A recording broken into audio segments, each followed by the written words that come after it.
अपराधको राजनीतिकरण र राजनीतिको अपराधीकरण बीच अनौठो सम्बन्ध। उच्च पदस्थ राजनीतिज्ञहरू पक्राउ पर्नाले राजनीतिप्रतिको वितृष्णा बढ्दै। नेपालमा चिनिया प्रभाव बढ्दै गएको अमेरिकाको टिप्पणी। संविधान मार्फत नेपालले धार्मिक स्वतन्त्रताको सुनिश्चितता गरे पनि कार्यान्वयन नभएको भनाई। नेपाल र बङ्गलादेश बीच काठमाडौँ ढाका बस चलाउने सहमति। व्यापार र पारवहन जलमार्गको सम्भाव्यता अध्ययन हुने। अमेरिकाद्वारा टर्की विरुद्ध लागेको नाकाबन्दी फिर्ता। सिरियाका 20 लाख नागरिकलाई पुनर्स्थापित गर्ने अङ्काराको योजना। र women's champions league cricket WCL को उपाधिका लागि आज काठमाडौँ र चितवन भिड्दै समूह चरणमा भोगेको हारको बदला लिने काठमाडौँलाई अवसर। नमस्कार, कान्तिपुर डायरीका साथमा दिवा र म अनिल। समाचार अब विस्तारमा।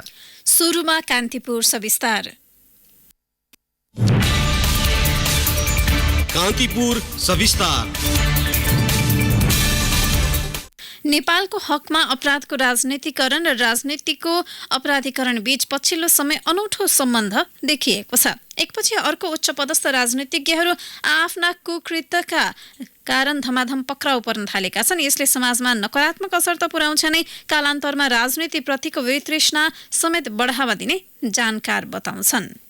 पछिल्लो 2 साता नेपाली राजनीति सांसद तथा नेताहरूको पक्राउले तरङ्गित भयो। निवर्तमान सभामुख कृष्ण बहादुर महरा बलात्कार प्रयास आरोपमा बालुवाटार स्थित सभामुखको सरकारी निवासबाटै असोज 19 गते पक्राउ परे। त्यसको 8 दिन बित्न नपाउँदै असोज 26 गते कंग्रेस सांसद मोहम्मद आफ्ताब आलम 12 वर्ष अघिको व्यक्ति हत्या सम्बन्धी प्रकरणमा रौतहटबाट पक्राउ परे। आलम पक्राउको पर्सिपल्ट राजपाका सांसद प्रमोद कुमार शाह विमानस्थलमा तोडफोड गरेको आरोपमा काठमाडौँबाट पक्राउ परे। ज्यान मार्ने उद्योगमा संलग्न रहेको अभियोग लागेका नेकपाका सांसद पार्वत गुरुङ कार्तिक 3 गते आफै अदालतमा हाजिर भए। यी घटना प्रतिनिधि मात्रै हुन्। यसअघि पनि शक्ति र सत्ताको आडमा अरबौंको भ्रष्टाचार, लुटपाट, अपहरण एवं ज्यान मार्ने उद्योगमा संलग्न रहेको आरोपमा थुप्रै नेता तथा कार्यकर्ता पक्राउ परिसकेका छन्। आखिर किन संवेदनशील व्यक्तिबाट यस्ता घटना घट्छन्? राजनीतिक विश्लेषक झलक सुवेदी। शक्तिको आडमा घटनाहरूलाई सामसुम पार्ने राज्यका विभिन्न निकायहरू न्याय सम्पादन गर्न पर्ने निकायहरूमा स्केप भएको समयमा चाहिँ राज्य बोलियो छैन। फेरि माओवादी नेपालदेखि यताका घटनाक्रम हेऱ्यो भने राज्य अलिक मिडिया कमजोर, कानुनभन्दा भिड बलियो हुने खालको जुन अवस्था थियो, त्यसबाट अब बिस्तारै ट्र्याकमा जान खोजेको जस्तो सङ्केत चाहिँ हो। सत्तारूढ दलका नेता देवेन्द्र पौडेलले भने यस्ता घटनाले नेपाली राजनीतिमा खासै प्रभाव नपार्ने तर्क गर्छन्। छानबिनको प्रक्रियामा भएका व्यक्तिहरूलाई सम्बन्धित निकायले निष्पक्षतापूर्वक कसैको चाहिँ दबाव नपरिकन, कुनै पोलिटिकल प्रेसर वा कुनै राष्ट्रिय अन्तर्राष्ट्रिय प्रेसर नपरिकन घटनामा सम्बन्धित व्यक्तिको चाहिँ सहभागिता हो कि होइन भन्ने कुराको छानबिन हुनुपर्छ। प्रमुख प्रतिपक्ष दल नेपाली कंग्रेसका नेता तथा सांसद मीन विश्वकर्माले आपराधिक मानसिकताबाट राजनीतिमा प्रवेश गर्ने व्यक्तिलाई सम्बन्धित पार्टीले चिन्नुपर्ने तर्क गर्छन्। व्यक्तिले व्यक्ति आबद्ध राजनीतिक दलले र स्वयं समाजले पनि सहयोग पुर्याउनुपर्छ। छानबिनै गर्नुहुन्न, अनुसन्धानै गर्नुहुन्न भन्न थालियो भने चाहिँ भोलि विधिको शासन कायम हुँदैन। विधिको शासन कायम नभएपछि विधि र व्यवस्थाप्रति नै वितृष्णा जाग्छ। अपराधलाई राजनीतिकरण गर्ने र राजनीतिलाई अपराधीकरण गर्ने यी दुईटै क्रमहरू बढेको छ। अपराधमा संलग्न भएको थाहा हुँदाहुँदै पनि कतिपय नेता तथा कार्यकर्ता कानुनी दायरामा आउन नसक्नु तराईमा रहेको खुला सीमा पनि एक मानिन्छ। नेपालमा अपराध गर्ने र भारतमा गएर लुकेर बस्ने गरेका कारण पनि कारबाहीको प्रक्रिया त्यति प्रभावकारी देखिँदैन। जब आफ्नो पार्टीको सत्ता आउँछ तब नेपालमा पुनः राजनीतिको नाममा आपराधिक गतिविधि बढाउन सक्रिय देखिने विगतको पार्टीले सिकाएको छ। राजपा नेता मनिष सुमन 12-15 जना एसपी साहब फेरिनु भएको छ, त्यतिकै संख्यामा सिडिओ साहबहरू फेरिनु भएको छ, त्यसरी नै गृहमन्त्री फेरिनु भएको छ। सबैलाई थाहा हुँदै पनि 64 सालको घटनाकोमा अहिलेसम्म सजाय नहुनु उदेक लाग्दो छ। राज्य सत्ता शासकहरू पूर्वाग्रही थिए, तसर्थ उनीहरूले दण्ड सजाय दिएनन्, लुकाए। हामी पनि एकजना सचेत नागरिकको हकले कहीँ कुनै घटना भएको छ भने त्यसलाई कानुनको दायरामा ल्याउन आफ्नो तर्फबाट खेल्नुपर्ने भूमिका खेल्नु पर्दछ। यतिका दिन थिएन, अहिले भयो, त्यो राम्रो। कानुन व्यवसायी तथा अधिवक्ता सुनिल पोखरेल नेपालको कानुनी शासन नै कमजोर भएको स्वीकार गर्दै कानुनको किनबेच हुनु तथा सत्ता र शक्तिका आडमा न्यायालयलाई नै प्रभावमा पार्नु राजनीतिक आवरणमा अपराध प्रमुख कारण रहेको बताउँछन्। पछिल्लो घटनाक्रम हेर्नुहुन्छ भने यो चाहिँ सबै फौजदारी अपराधसँग देखिन्छन् होइन। अब यसलाई चाहिँ पोलिटिक्सबाट चाहिँ अलग गरेर हेर्नुपर्ने हुन्छ हामीले। दुईटा कुरा, एउटा ल मेकिङ एजेन्सीमा थोरै के अरे ल इम्प्लिमेन्टेसन कानुन कार्यान्वयन गर्ने खास गर्ने प्रहरी हुन सरकारी उजुरीका आधारमा आफ्नो प्रक्रिया अगाडि बढाएको देखिन्छ। यो चाहिँ ठुलो पनि हुन सक्छ कि अब धेरै यो एकाङ्की पनि हुन सक्छ। महराको कसुर प्रमाणित भए 3 वर्ष जेल सजाय र 30,000 जरिवाना हुन सक्छ भने कंग्रेस सांसद आलमको कसुर प्रमाणित भए जन्मकैद सजाय हुन सक्छ। तत्कालीन सभासदहरू गायत्री शाह, बीपी यादव, शिवपूजन राय यादव र नारद पद्ममुनि राणा कूटनीतिक राजधानी दुरुपयोगमा मुछिएका छन्। आफ्नो अभिव्यक्तिका कारण नेकपा सांसद शेरबहादुर तामाङले मन्त्री पदबाट राजीनामा दिनु पर्यो। त्यो मन्त्री हरि पराजुलीमा पनि लागू भयो। काठमाडौँ महानगरको मेयर हुँदा कर्मचारीलाई यौन दुर्व्यवहार गरेको आरोप लागेपछि केशव स्थापित प्रदेश नम्बर 3 को मन्त्री पदबाट राजीनामा दिन बाध्य भए। सुदूरपश्चिम प्रदेश सरकारका मन्त्री दीर्घ सोडारीको नाम पनि महिलासँग जोडिएपछि मन्त्रीबाट हट्नु पर्यो। मनाङ खबाट गण्डकी प्रदेश सदस्य निर्वाचित राजु गुरुङ अर्थात् दीपक मनाङी पनि लामो समय भूमिगत भए भने कृत्य अभियोगमा ललितपुर निर्वाचन क्षेत्र नम्बर 1 बाट निर्वाचित नवराज सिलवाल लामो समय प्रहरीको खोजीमा रहे। राजपा सांसद रेशम चौधरीले सजाय काट्दैछन्। यी र यस्ता घटनाले आम जनमानसमा कस्तो प्रभाव पार्छ र यसले राजनीतिमा के कस्तो असर पुर्याउँछ भन्ने पनि सोच्न जरुरी छ। नभई अपराधको राजनीतिकरण र राजनीतिको अपराधीकरण नछुटेसम्म राजनीति नसंलिनेमा कुनै शंका छैन। रेडियो कान्तिपुरका लागि सन्तोष गन्धर्व। कान्तिपुर सविस्तार।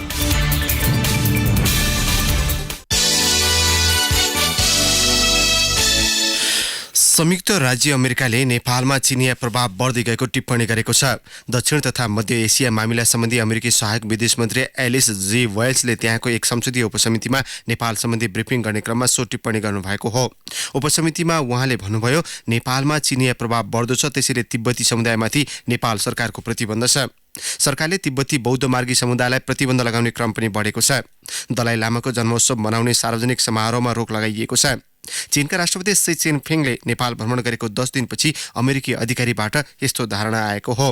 ब्रिफिङमा उहाँले नेपालमा जारी भएको फौजदारी अपराध संहिताले जबरजस्ती धर्म परिवर्तनलाई अपराध मानेकाले धार्मिक अल्पसंख्यक समुदाय जोखिममा परेको पनि उल्लेख गर्नुभएको छ।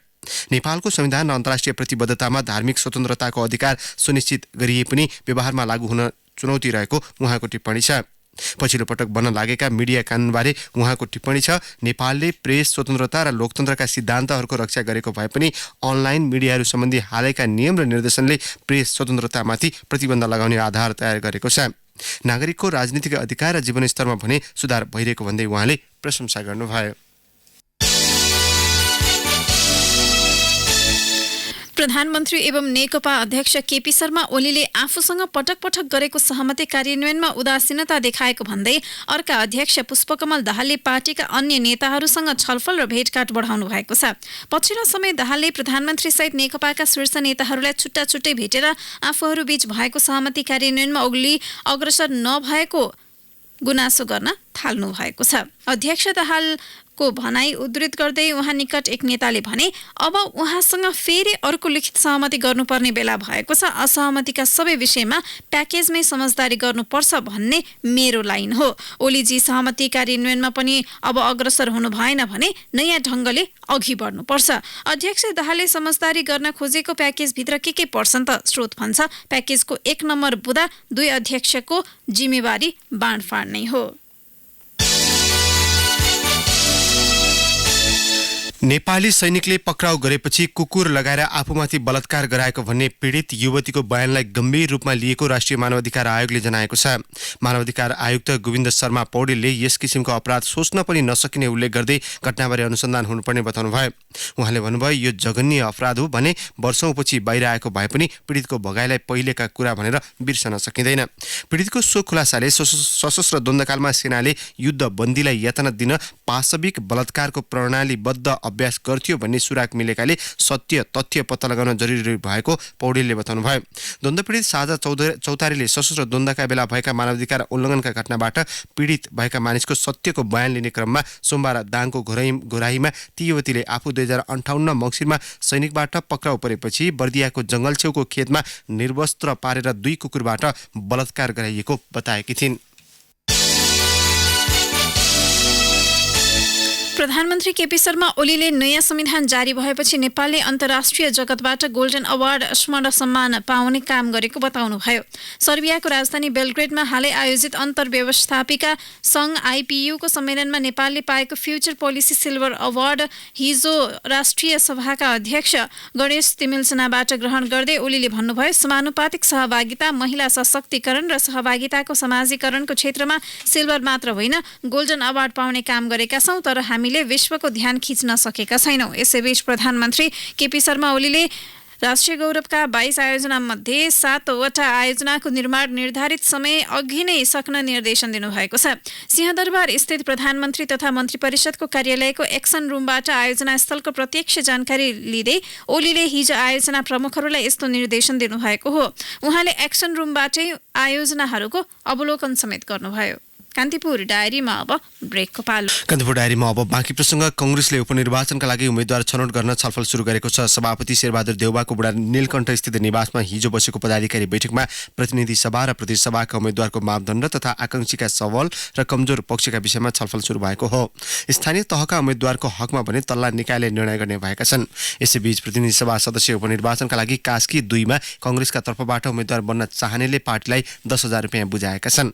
उम्मेद्वार बन्न रकम बुझाएका 16 जना आकांक्षीको नाम कास्की कांग्रेसले केन्द्रीय समितिलाई पठाइसकेको छ।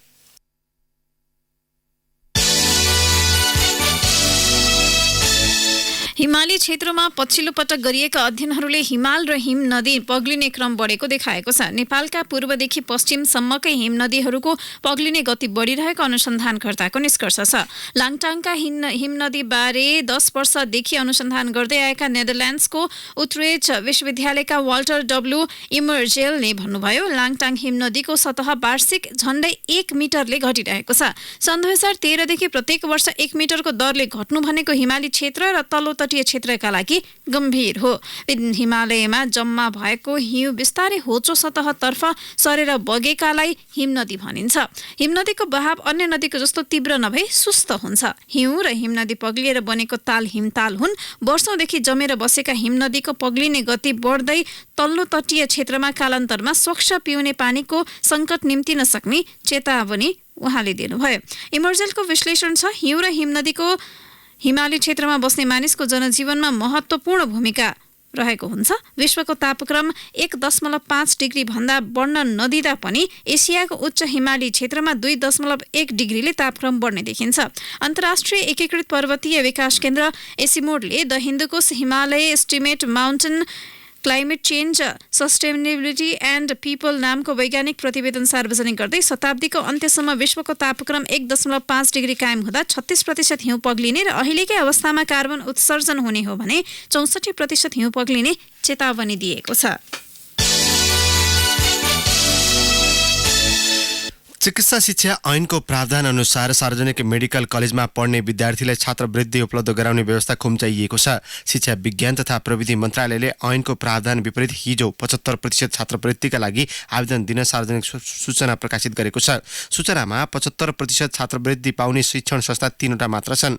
त्रिभुवन विश्वविद्यालयको महाराजगञ्ज स्थित चिकित्सा क्याम्पस, पाटन स्वास्थ्य विज्ञान प्रतिष्ठान, ललितपुर र बीपी कोइराला स्वास्थ्य विज्ञान प्रतिष्ठान धरानमा मात्रै विद्यार्थीले 75% छात्रवृत्तिका लागि आवेदन दिन सक्ने छन्। ऐनमा भने सरकारी, सामुदायिक वा सार्वजनिक सम्पत्तिको प्रयोग गरी स्थापना भएका सरकारी, सार्वजनिक, गुठी वा अन्य शिक्षण संस्थामा 75% छात्रवृत्ति सुनिश्चित गरिएको छ।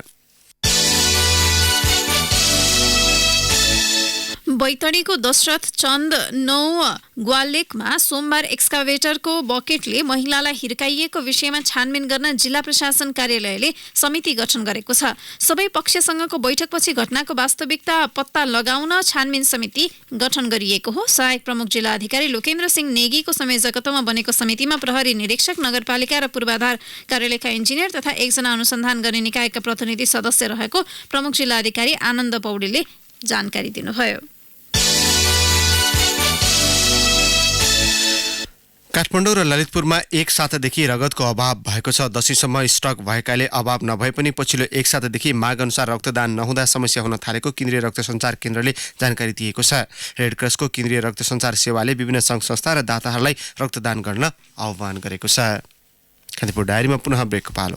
ब्रेकपछि अब आर्थिक प्रसङ्ग। काठमाडौँदेखि बङ्गलादेशको ढाकासम्म यात्रु बस सञ्चालन गर्ने सहमति भएको छ। सचिव स्तरीय नेपाल बङ्गलादेश प्राविधिक समितिको 2 दिने बैठकमा यस्तो सहमति भएको हो। उद्योग वाणिज्य तथा आपूर्ति मन्त्रालयका सहसचिव एवं नेपाली प्रतिनिधि मण्डलका नेता नवराज ढकालका अनुसार प्राविधिक सहमति भइसकेको छ। अब बस्ने सचिव स्तरीय बैठकमा हस्ताक्षर हुनेछ।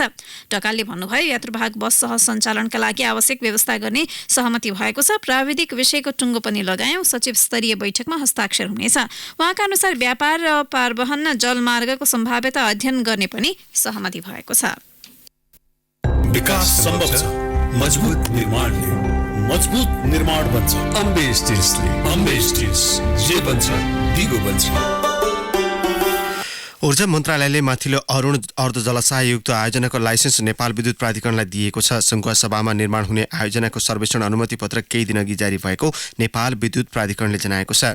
मन्त्रालयले आयोजनाको जडित क्षमता 1061 मेगावाट रहने गरी अनुमति पत्र दिएको हो। अमेरिकी राष्ट्रपति डोनाल्ड ट्रम्पले टर्कीमाथि लगाएको प्रतिबन्ध हटाउनु भएको छ। 9 दिन अघि सिरियाको कुर्दी समूह विरुद्ध टर्कीले गरेको कारबाहीको विरोधमा अमेरिकाले प्रतिबन्धको घोषणा गरेको थियो। टर्कीसँग जोडिएको सीमा क्षेत्रमा युद्धविरामका लागि रुस समेत सहमत भएपछि प्रतिबन्ध हटाइएको हो। कान्तिपुर डायरीमा अब खेल प्रसङ्ग। महिला क्रिकेटको पहिलो franchise women's champions league WCL जित्ने लक्ष्यसहित चितवन राइनोज र क्याट क्विन्स काठमाडौँ आज फाइनलमा प्रतिस्पर्धा गर्दैछन्। 2020 संरचनामा हुने WCLमा राष्ट्रिय टिमको नेतृत्व गरिसकेकी काठमाडौँकी कप्तान रुबिना छेत्रीलाई चितवनकी इन्दु वर्माले पुनः टक्कर दिँदैछिन्। यी दुई टिमबीच WCL उद्घाटन खेल भएको हो। चितवन 100% जित निकाल्दै उपाधि दावेदार हुँदा काठमाडौँले चितवनसँग खेल गुमाएको थियो। चितवन शीर्ष स्थानमा रहेरै सोझै फाइनल पुगेको थियो। काठमाडौँले क्वालिफायरमा विराटनगर टाइटन्समाथि जित रच्दै चितवनसँग पुनः भेट पक्का गरेको हो। फ्रेन्चाइज क्रिकेटको अन्तर्राष्ट्रिय अभ्यास र प्रतियोगिताको प्रचार गर्ने उद्देश्यले आयोजक क्विन्स इभेन्ट म्यानेजमेन्टले WCL ट्रफीसहित फाइनलिस्ट कप्तान द्वयलाई चन्द्रगिरीमा लगेर प्रस्तुत गरेको छ, जहाँ दुवै कप्तान फाइनल जितप्रति आत्मविश्वास देखिएका छन्।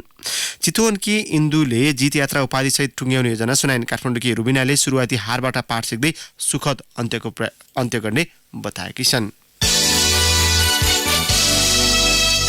अब मौसम सम्बन्धी जानकारी। काठमाडौँ उपत्यका सहित मुलुकका अधिकांश स्थानमा सामान्य बदली रहने जल तथा मौसम पूर्वानुमान महाशाखाले जनाएको छ। केही बेर अघि 13 डिग्री सेल्सियस मापन गरिएको काठमाडौँ उपत्यकाको अधिकतम तापक्रम आज 23 डिग्री सेल्सियससम्म पुग्नेछ। सूर्योदय बिहान 6:09 भए भने सूर्यास्त भरे साँझ 5:27 हुनेछ। हवस् त नै प्रसङ्गसहित कान्तिपुर डायरीको यो बुलेटिन अहिलेलाई यहीँ सकिन्छ। साथी दिवा र म अनिल बिदा माग्छौँ। नमस्कार।